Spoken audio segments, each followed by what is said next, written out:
And that is started. Hello, everyone, and thank you for joining us. I am Anara Tabashaliva, along with co-host Dr. Victor Fett, Dr. Chris White, Dr. Katerina Shrey, and our program producer, Professor Larry Shrey. We host a weekly discussion panel on Russia's war on Ukraine with guests from Ukraine, military experts, medical personnel, academics, artists, literary figures, and relief workers. Our panel is recorded and circulated nationally and internationally. We appreciate your comments and feedback. Special thanks to Marshall University Libraries and MUIT for making this weekly event possible. If you're joining us live on Teams, please feel free to use the chat to post any questions for our guests. A quick greetings to our viewers in Ukraine from Professor Katerina Shrey.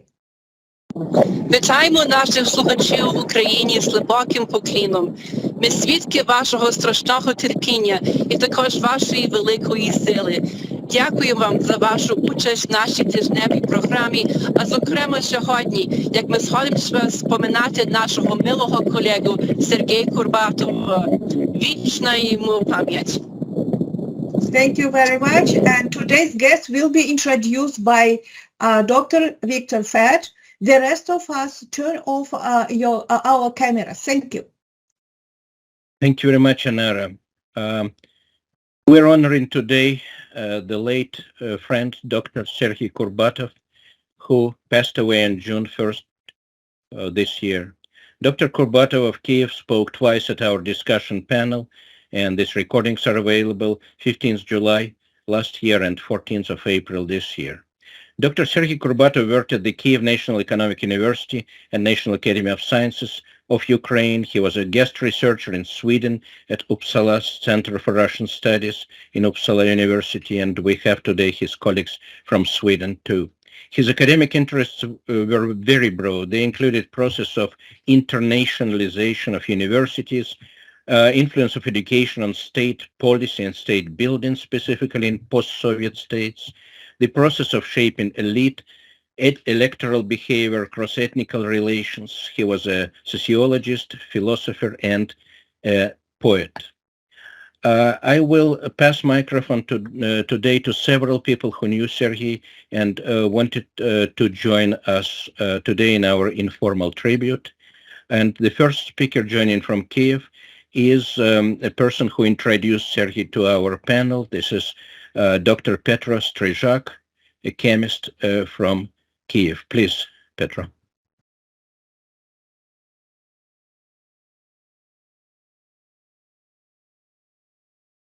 I don't hear Dr. Strizhak.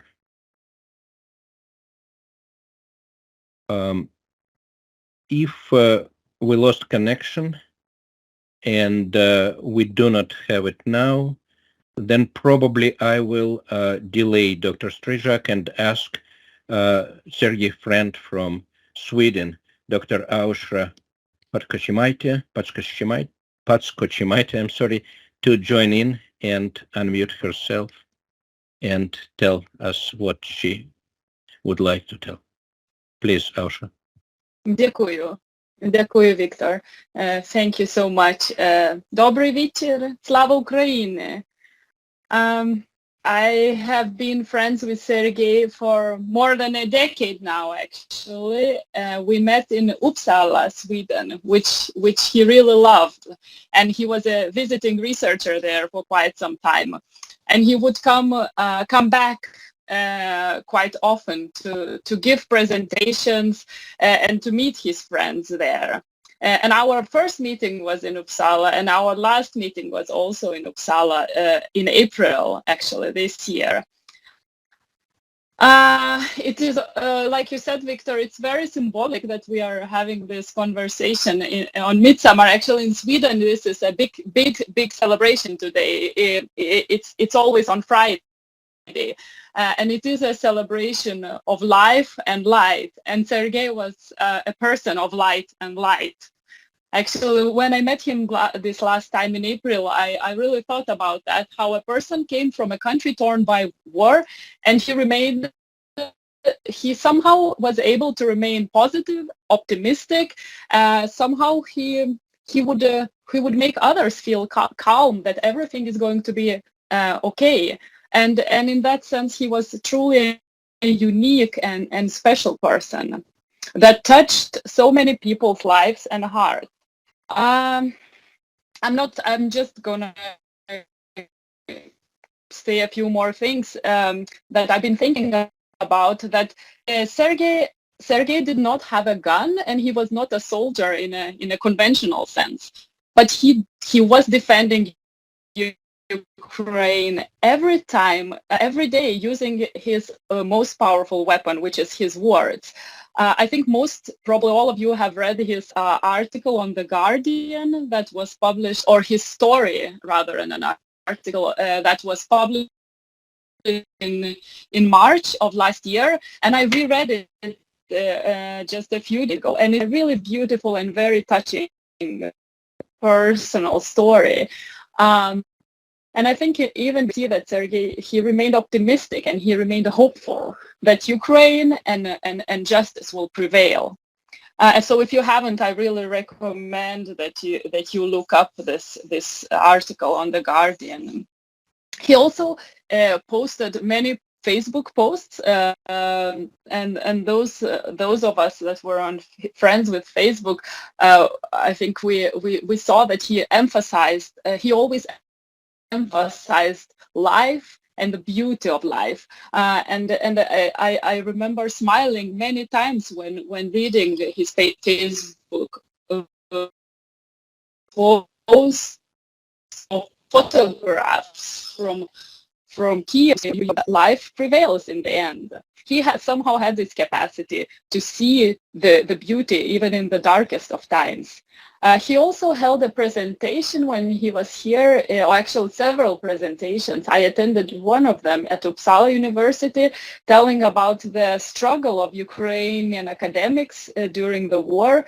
He showed images of destroyed Ukrainian universities in Ukraine, and I think this was very difficult for him as an academic who loved universities, who loved education. Seeing these images, it was really touching, and it was a very powerful presentation that he made.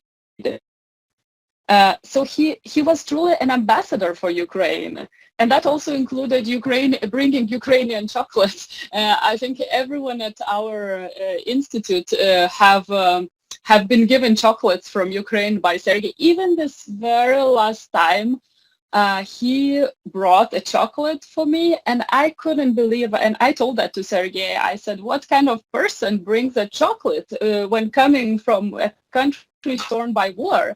And Sergei was that kind of person. He always thought about others, and he didn't complain. Actually, that was something that also struck me, that he didn't complain. Or we had a really nice conversation over coffee here after his presentation, and we talked about the future. He had this ability to think about the future. He was planning to give a course about Ukraine, and I said I would be happy to join. And so one thing that we said, that our next coffee would be in Kyiv. And sadly, Sergei is physically no longer there, but I think his soul lives on. And I really hope that very soon I will be able to fulfill this promise, and I'll go and honor his memory in Kyiv, in free, victorious and peaceful Kyiv. So rest in peace, my dear friend Sergei. You left us too early. Thank you. Thank you so much, Ausra. We appreciate highly you joining from Sweden on Midsummer Day and on this sad occasion. But in America, they say we celebrate the life of Sergei Kurbatov. And we, of course, knew him only briefly, but he made enormous impression on everyone.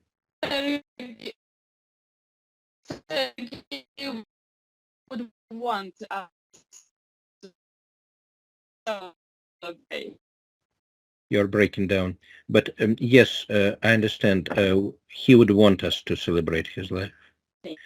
Thank you very much, Aushra, and please stay with us as we go now again to Kyiv, trying to raise Dr. Strizhak, and I don't see him joining.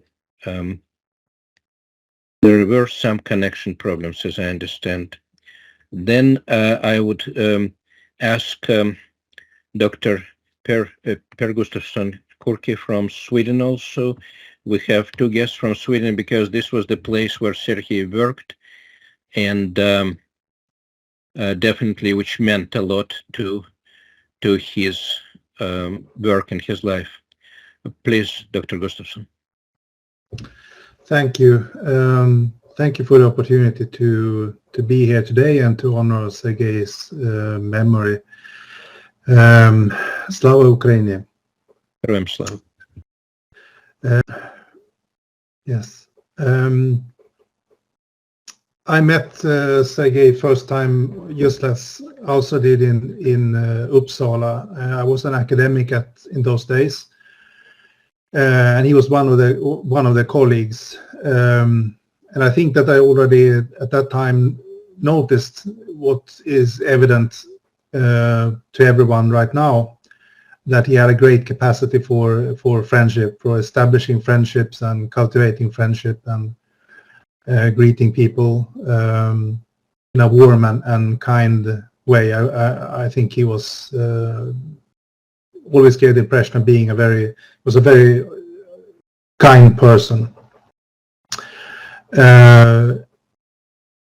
I didn't actively stay in touch with him. I left academia and I didn't actively stay in touch with Sergei except via Facebook, and I read his haikus and followed his endeavors from a distance. But when the war started, I realized that I actually knew a couple of Ukrainians. One was a former student of mine and the other was Sergei.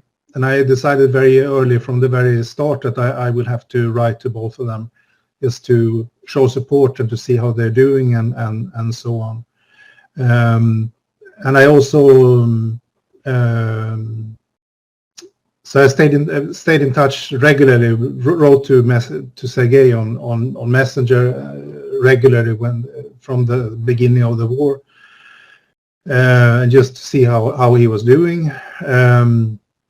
And just as Aushra commented, he always seemed to be almost the most cheerful of the two of us. I also said to him very early that when all this is over, when the war is over and Ukraine is victorious, I will come to Kyiv and visit, because although I've studied Russia for my whole life, I've actually never visited Ukraine, and I have to rectify that. And it seemed like a good goal to have to meet up in Kyiv and have a cup of coffee there. But he came to Uppsala instead. So first, before that happened, and so I met him for coffee in Uppsala in April. And I remember a very lively conversation about lots of different things. Serious academic things. He also mentioned this course that Ukrainian history he wanted to create, as Aushra also mentioned.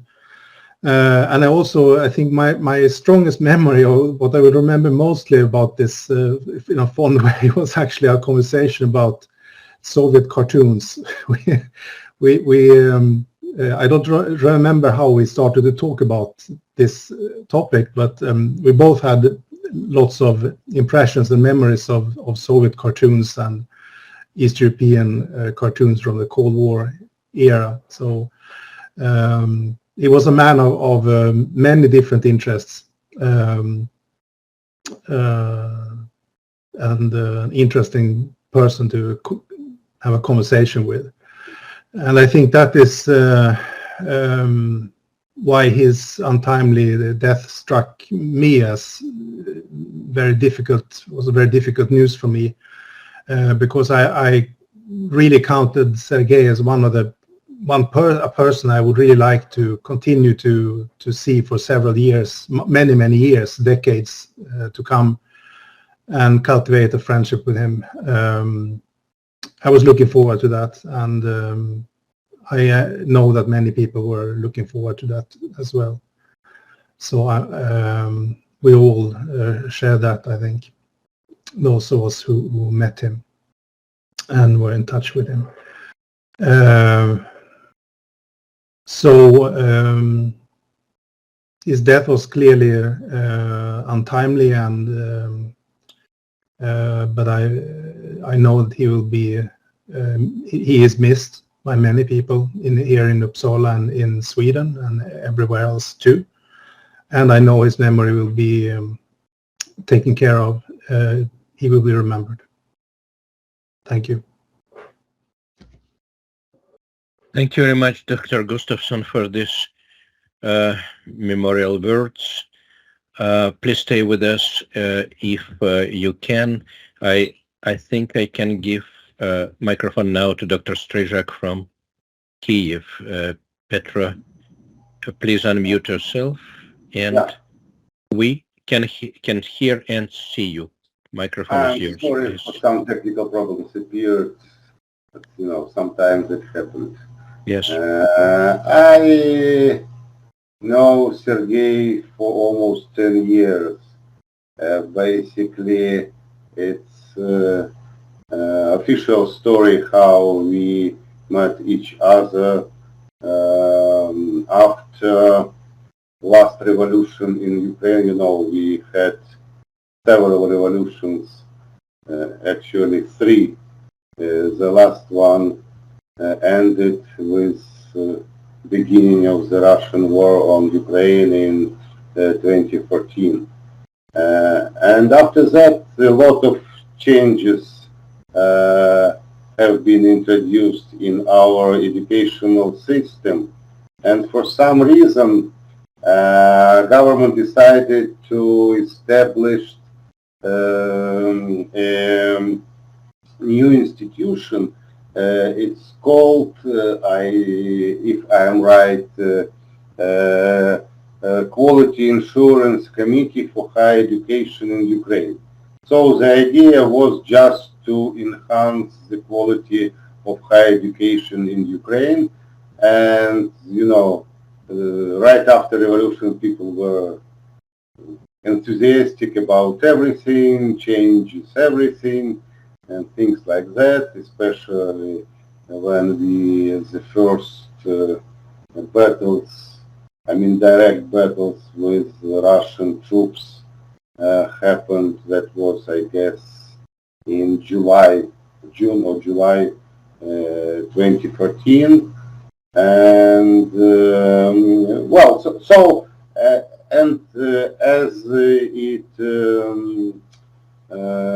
as it used to be, the first committee, new people, everybody not from coming not from governmental system, not from institutional system, just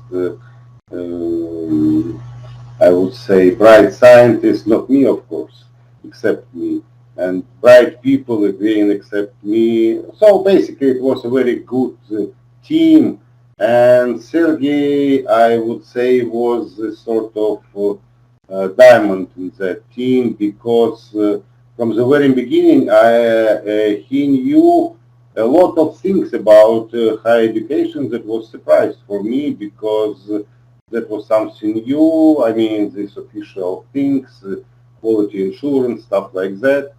But he especially, he was, I guess, he was the best man in Ukraine that time who knew everything about European and American higher education quality insurance system. So he taught us a lot. And well, I thought, okay, well, a man who knows something, but for some reason we became more closely, and after half a year of our work together, we became friends. And that time so I will move to his poetry, and he gave me some his poems in Japanese style, basically, all what concerns philosophy and poetry and things and stuff like that is too far from me. I am purely technical guy. But that was surprising. That was excellent. And after that, we discussed his poetry from time to time. I'm a little bit, how to say, hard and put a lot of salt on his skin regarding his poetry. But anyway, Sergei lived with his poetry. That was just, like something without that he was unable to live. I don't think that he was thinking about some professional experience regarding writing poetry, but that just came from his soul. And he was so happy when something good came, and he was so proud of that. He was like a child. He was widespreading his poetry among friends and so on. And, he was like shining light on everybody who was around him. So basically that was our communication with Sergei till beginning of the active phase of Russian-Ukrainian war on February 24th. And I don't remember, I guess that not next day after February 24th, but maybe during a couple of days I phoned him and we discussed things, what's going on. He decided to stay in Kyiv and he stayed in Kyiv all active phase, invasion, Russian invasion to Kyiv region when we were watching. I didn't meet him that time, but it's actually strange because we are living just 2 blocks apart of each other, but we never been visiting each other. We always met in cafe or restaurant or some public place.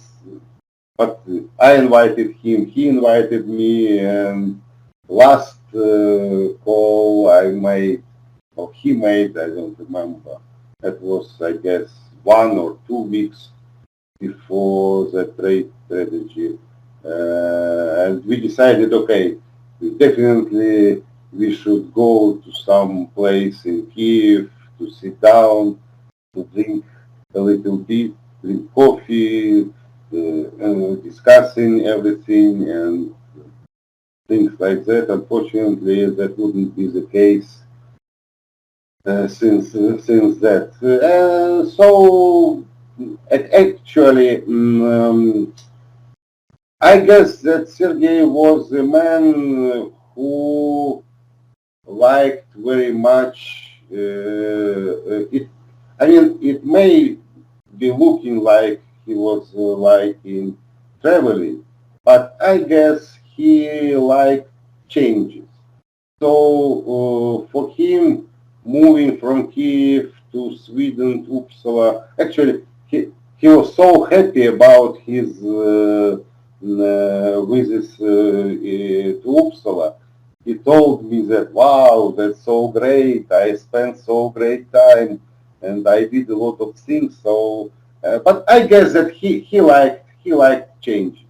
He wasn't a man who was able to sit in some place on the table, writing something, contemplating, thinking, and doing stuff like that. No, I guess he liked changes, and those changes supported him.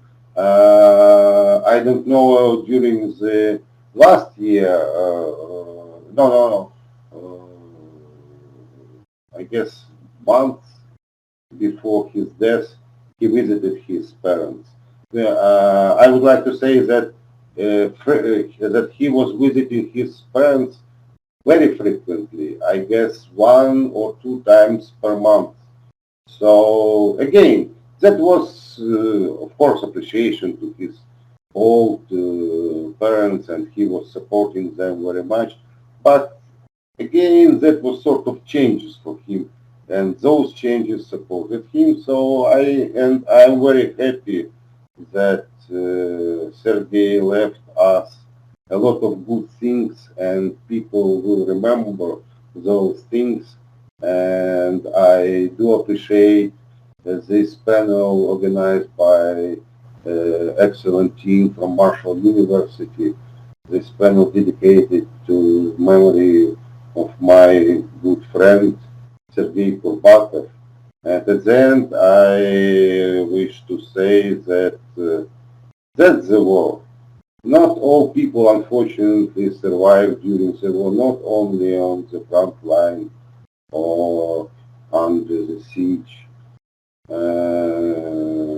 People just cannot resist too long to the war situation. And just during last 2 weeks, I buried 3 my friends. Sergei was, I guess, 7 or 5 years younger than me. Another is of my age. Another one just 3 years older than me. And that means that war touches everybody in Ukraine, and that gives a hard press on everybody, because today I was driving from my working place to my home, where I always listen to radio, and in radio they told that about people in Kyiv, that in Kyiv during last year people cannot sleep well, and that destroys their health for some reason. They told a lot about that, but basically they told that in average people slept just 40% of the normal time people need to sleep. So of course that's hard for many people, and the situation is even worse in Kharkiv, where I have a lot of friends, in Dnipro, Nikolaev, Kherson. So that's the war. So I would say that this war took my friend Sergei Kurbatov. And again, I appreciate this panel. Thank you very much for your attention. Thank you. Thank you, Petro, for this passionate speech. It was sad and important to hear what you can tell us directly from Kyiv. Thank you so much. I see a question from Dr. Deutsch here. If it is a question to Peter Strizhak, can you please ask it? Well, I have a comment and suggestion, and then a question for Peter. Okay, is that all right? That's fine. Yes. Okay. Last night we went to dinner with friends, and one of the men has a son whose girlfriend is a Ukrainian refugee in the United States. And I let her know about Ukraine and suggested that she tune in. I don't know if she's on this Zoom or Teams meeting or not, but it occurred to me that it would be interesting in the future for our group to explore. We know that there are 3 Ukrainian families in the Huntington area. This dinner I had was over in a rural Ironton, Ohio. So my suggestion is that we kind of keep track a little better of the refugees, Ukrainian refugees who are in the United States. How many are there? Where are they? What are they doing? What do they need? What are the problems they're facing? So this might be a topic for a future program. My question for Peter is, can you give us an update on the situation in Kyiv now in terms of services, transportation, hospitals, the morale of the people? Thank you for asking. I would say everything is the same as before the war. Everything. Except one thing, the air alarm. When we have air alarm, then everybody just runs to shuttles. So that's it. But the same kind of transportation, the same traffic. I guess maybe a little bit less population, but not because it's I explained. In Kyiv we have roughly I don't know how exactly how many people exactly, but I would say 4 million people. But plus 2 million. They are coming from neighbors. So I would say that these days we have not 6 but 5 million people in Kyiv. So the same huge traffic, the same problems. So and especially people who didn't leave Kyiv in February, March. Last year, that those people, they don't worry about everything about air alarms and things like that. But other people who left Kyiv for a while and then came back, they have some different attitude and they worry a little bit more about alarms, but thanks to air defense system we received from US, all European countries, Germany, I know, Poland, France, I cannot count all these countries. They called Rammstein countries, more than 50 countries. Kyiv is defended perfectly from the airstrike.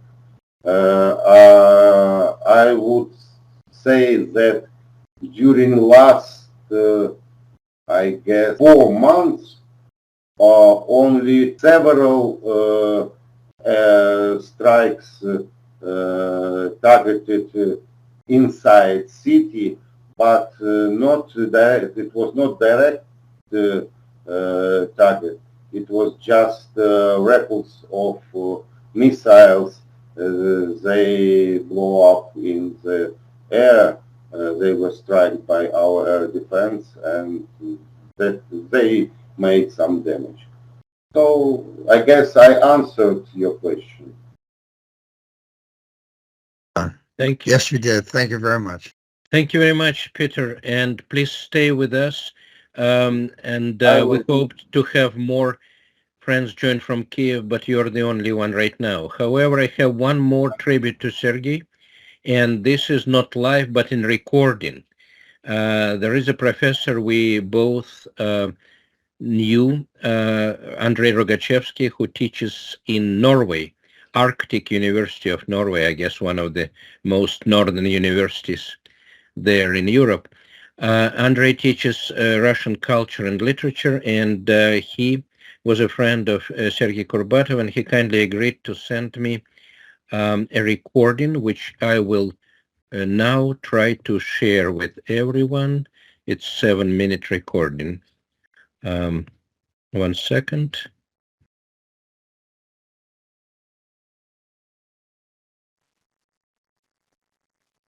Hello, everyone.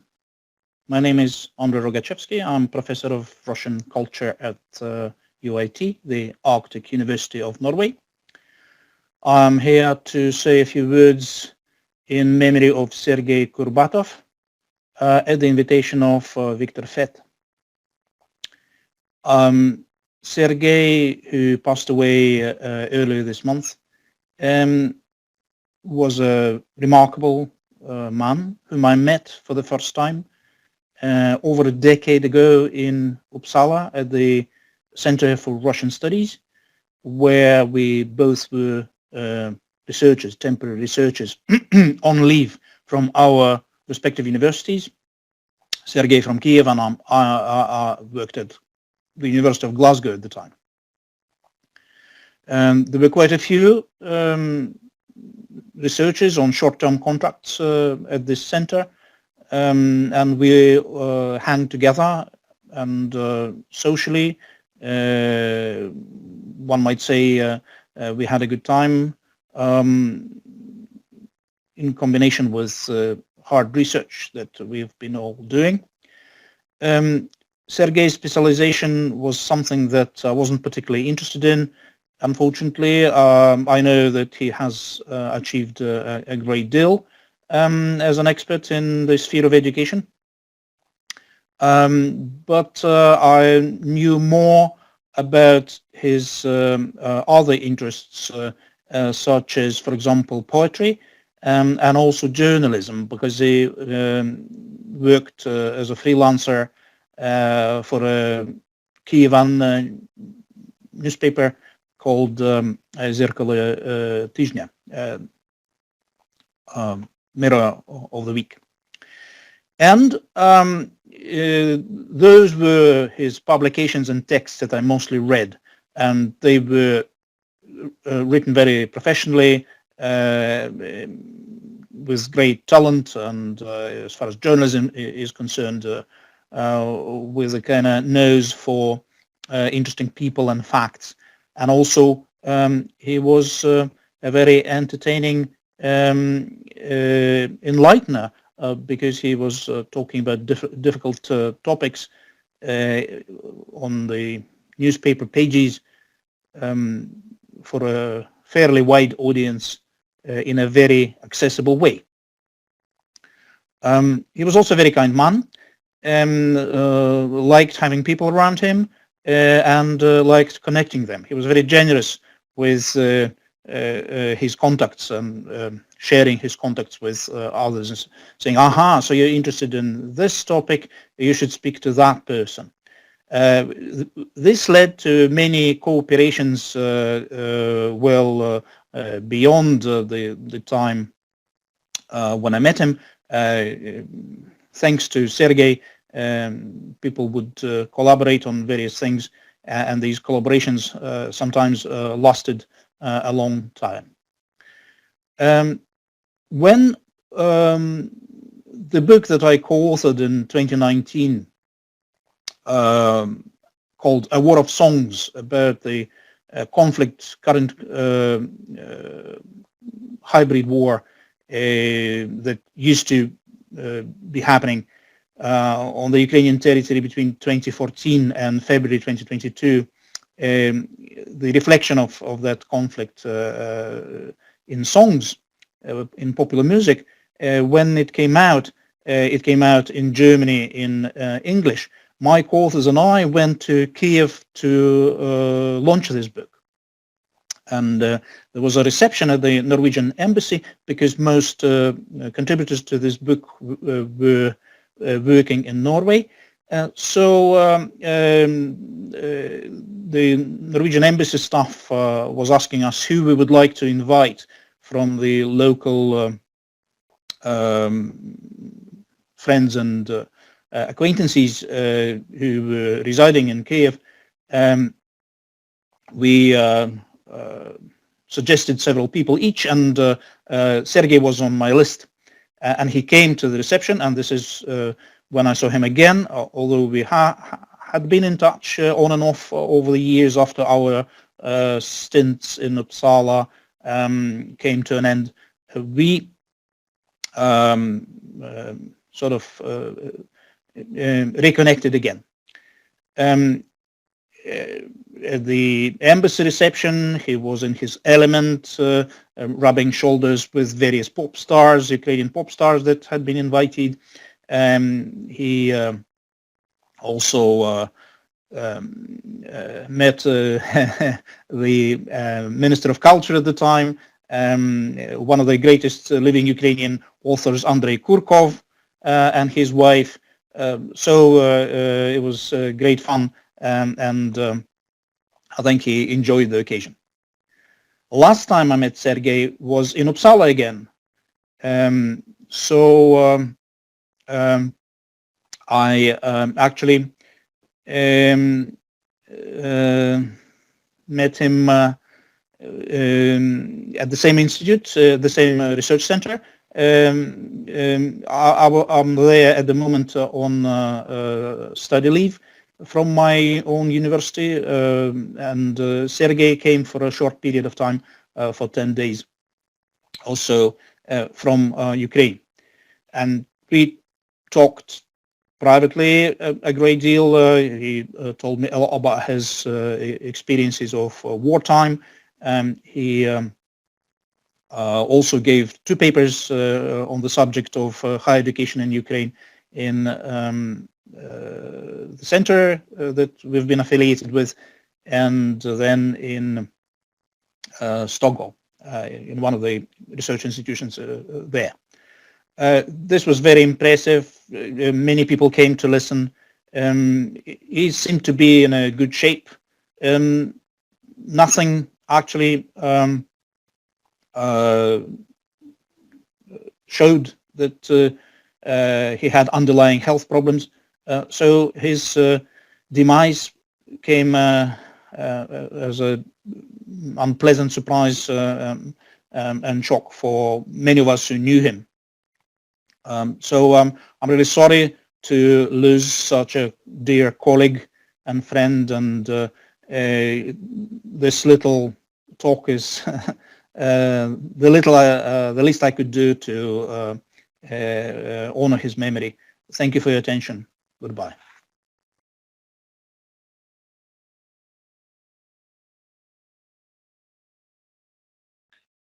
This was Dr. Rogatchevski from Arctic University of Norway, and we are here at Ukraine still talking about Dr. Sergei Kurbatov, who passed away on June 1st.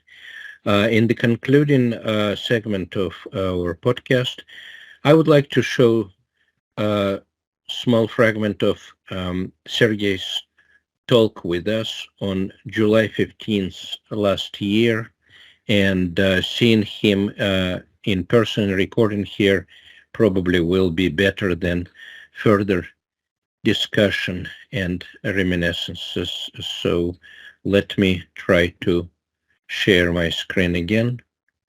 And this is July 15th. All recordings are on our website. And I will start from the very moment when Sergei for the first time spoke to us about his experience in the very beginning of the war. So recording was done in July of last year, almost a year ago.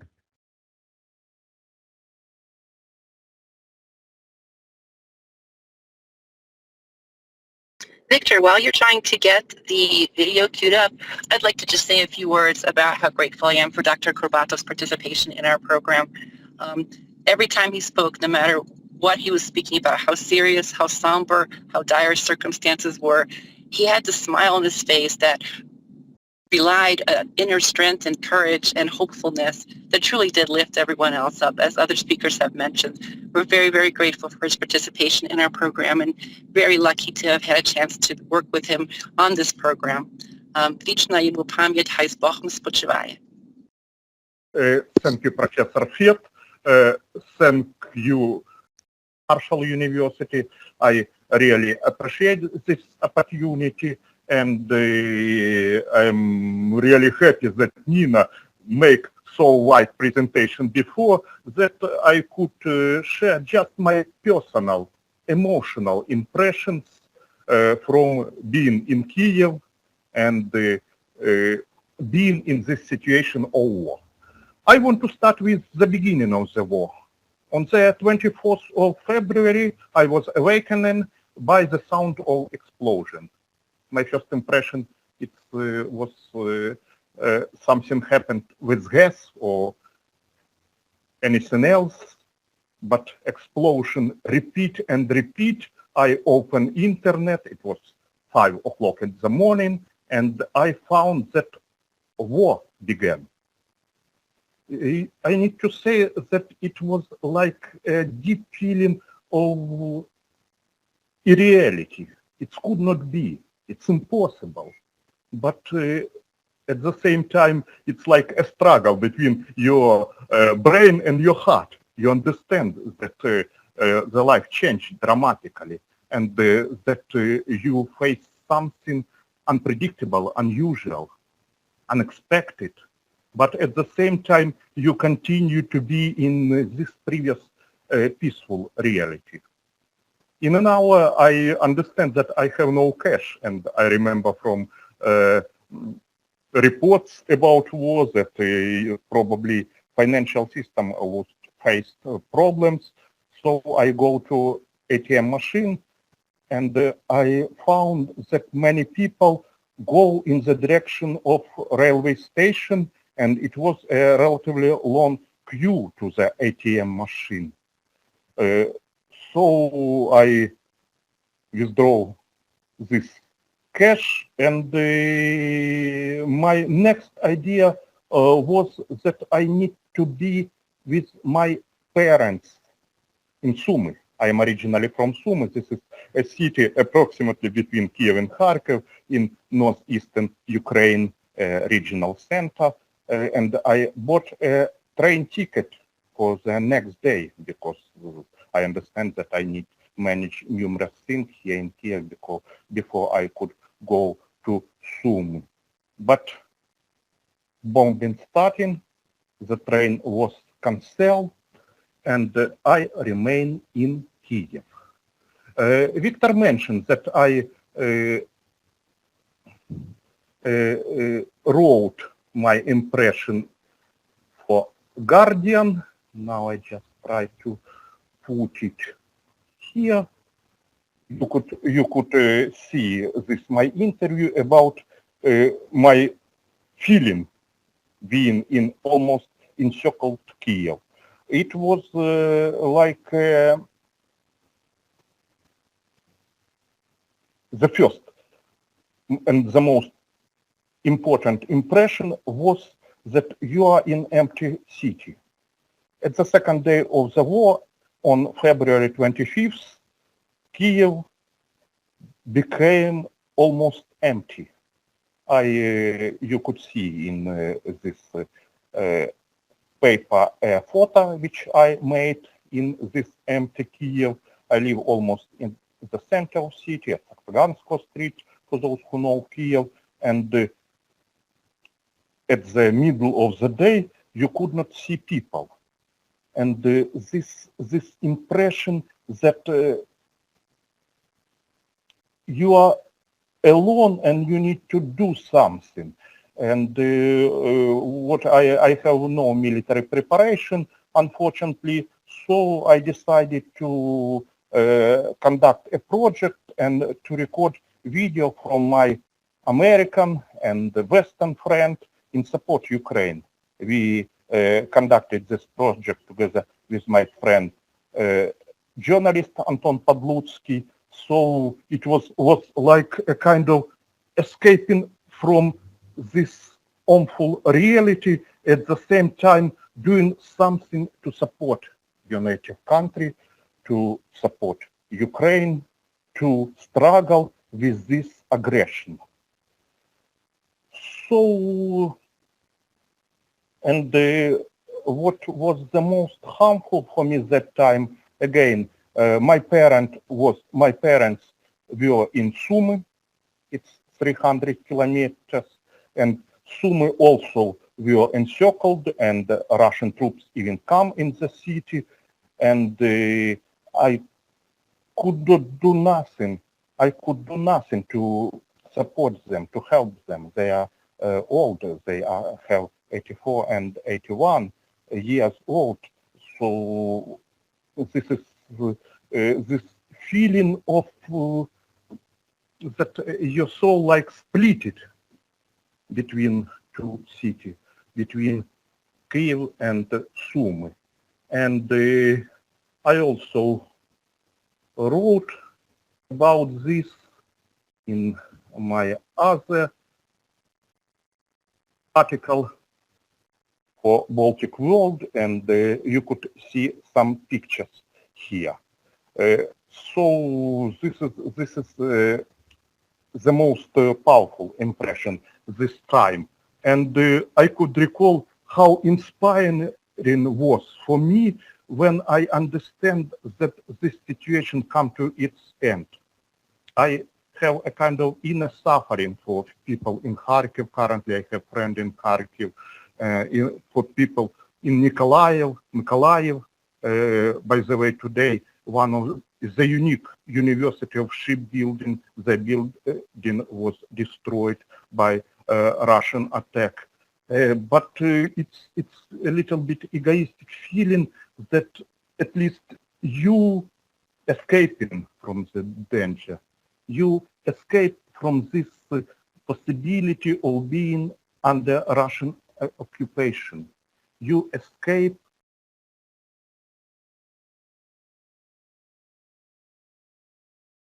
from the parents, and you could reunion with them. So it was really feeling of victory, small victory, but it was like, for me personally, it was evidence that our great victory from the capital letter V would come in few months or maybe later, but it's inevitable. Regarding other interesting personal experience, in April, when Russian troops came away from Kyiv region, I was invited by my colleagues to visit city Makariv, which suffered dramatically from Russian occupation. And when I see numerous destroyed buildings, destroyed schools, hospitals, there are some my pictures in my second article, so you could look at this situation. It was understanding that it's something totally non-human. Russia wants to destroy civilization per se. It's not a struggle for territory. It's not a battle for mind. It's like attempt to make backward moving of the history, to return to certain barbarian order. And again, it was the second evidence for me that we would be a winner, because our direction coincides with the historical development of human history, historical development of human civilization. And when we celebrate Easter, Orthodox Easter in April, I had the third, let's say, vision or deep intuition that like Jesus Christ rise from death, our Ukraine rise after this war with new powerful society, with democratic political system, and with united nation, true Ukrainian nation. So this is, I see that our time is over, so I would be glad to answer your question if you have such. Thank you. This was the recording of Dr. Sergii Kurbatov's talk here at Ukraine on July 15th, 2022, almost a year ago. And if we have more comments from guests or panel, please unmute yourself and ask them. Oh, Dr. Gustaffson, yes. Yeah, I just want to say thank you for replaying that recording. It was very nice to see Sergei in such a good mood, and expressing all those values that we have been talking about tonight when describing him and our relationship with him. This kind heart and this feeling for humanity and very acute observations about what was going on inside himself when the war started and also around him in the world and in Ukraine. So I think thank you very much for showing it. Thank you, Dr. Gustaffson. As a final tribute, I would like to read a poem by Dr. Kurbatov. He wrote in Russian, you know, and I translated it without the original rhyme to English for those who don't know Russian. I will read it first in Russian and then in English, if I may. It was published in Kyiv in the large book called The Year of Russian Poetry last year, which we collected with my colleagues. And in Russian, it goes like this. Ускользают слова в изначальный предел, в пустоте городской я пытаюсь поверить, нащупавши бреши в людской суете.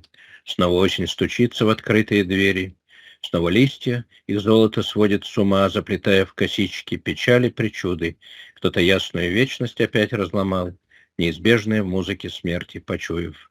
Затихают шаги в пожелтевшей траве, звук летит, как последнее эхо прощенья, и моя темнота превращается в свет, славословие, мистический миг возвращения. Thank you for listening to it in Russian, and here is my approximate rendering in English. Words slip away, returning to their limits. I try to trust the emptiness of the city, but groping for gaps in bustling crowd of people, this autumn knocks again on open doors. Leaves fall again, their gold will drive you mad. They braid our sadness and our sudden whims. Again someone broke down the clear eternity, and the inevitable comes with tune of death. Steps vanish now in the yellowed grass, their sound the last echo of forgiveness, and here below my darkness turns to light and glorifies the mystic moment of return. Thank you very much for joining us today in Ukraine discussion panel at Marshall University, West Virginia. And if Dr. Katerina Shrey is with us, please, your final words as we do. Спочивайте з Богом, доктор Курбатов, вічна вам пам'ять. Дорогі браття і сестри в Україні, Гаємо вас у наших щоденних думках і молитвах. Нехай милосердний Бог тримає вас у своїй опіці. Все буде Україна. До наступного тижня прощаємося. Слава Україні. Героям слава. Героям. God bless Ukraine. God bless America. Thank you.